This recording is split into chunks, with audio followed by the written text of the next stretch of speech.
Welcome to part 2 of my exploration into Adam Smith's The Wealth of Nations, the economics classic. By the way, if anybody was wondering, no relation.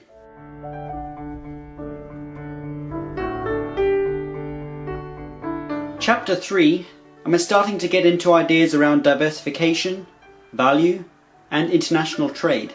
The poorer a society is, the more an individual person will diversify. If you live in inland Scotland, for instance, you're more likely to dabble in a number of things to get what you need. In such places, there simply aren't enough people and resources to diversify and specialise so tightly. Expanding that outwards, cities tend to congregate near water because it takes fewer resources to transport goods across water than it does on roads. Historically, this is important because it explains why so many people who worked on the fields chose to migrate to cities rather than having to work for their own subsistence, which often meant tilling the fields, raising animals and everything else that's involved in farm work.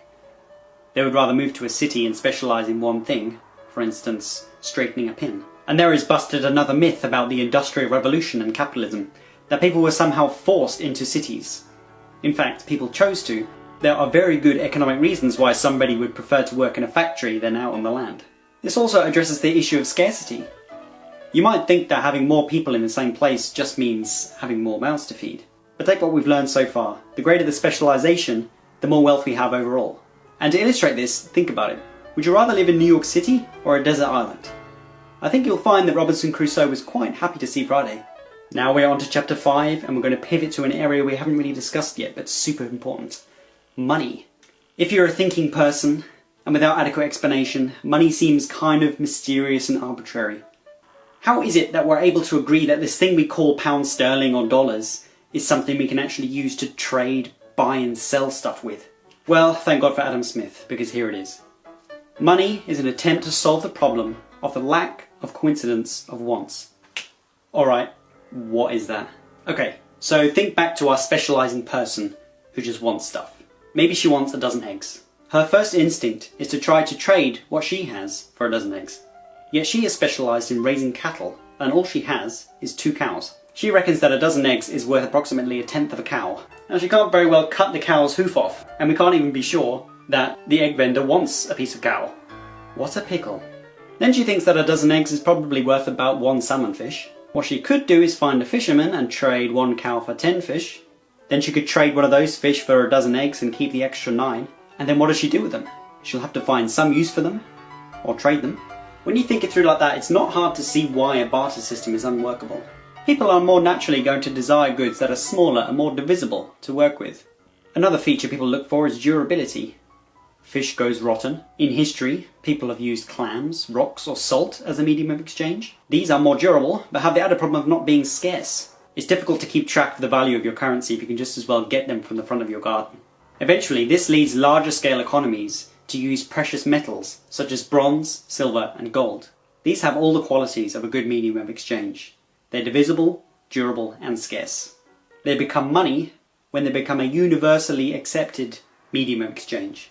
The reliability of a currency's value is crucial if it's going to be used widespread. Later on, public stamps were used as a mark of authenticity. Now the question for the viewers here, does that necessarily make the currency more valuable? Or is that just so they can tax it?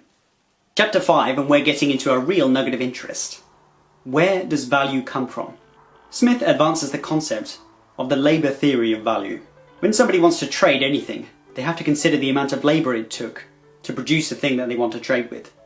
That means, according to Smith, that the value of a good or service is determined by how much labour it took to produce it. Immediately here, Smith has to qualify that it's really hard to determine exactly how valuable any piece of labour is.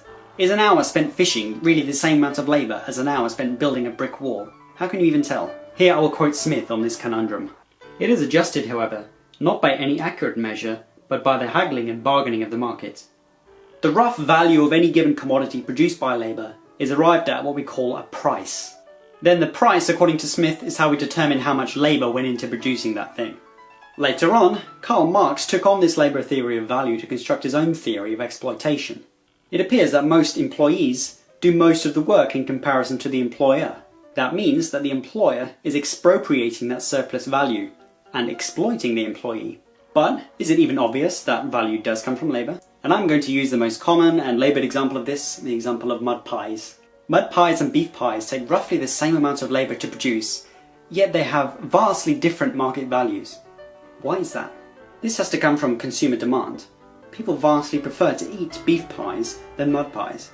It's obvious from this that there is a large subjective element to what we call value. We all have preferences that don't necessarily correspond to how much labour it took to produce that thing. In the case of the employer-employee relationship, we can explain it this way.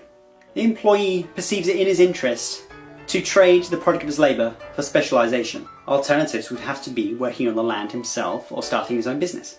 As we know, we want to specialise. Employers give us more opportunity to specialise by investing in machinery and a large workforce. Later economic theorists have emphasised the subjective element a lot more than Smith has, and also avoids this problem of exploitation. That concludes the second half of Book 1. Join us again next week for Part 3 of Adam Smith's The Wealth of Nations. This has been James Michael Smith for Life. See you next week.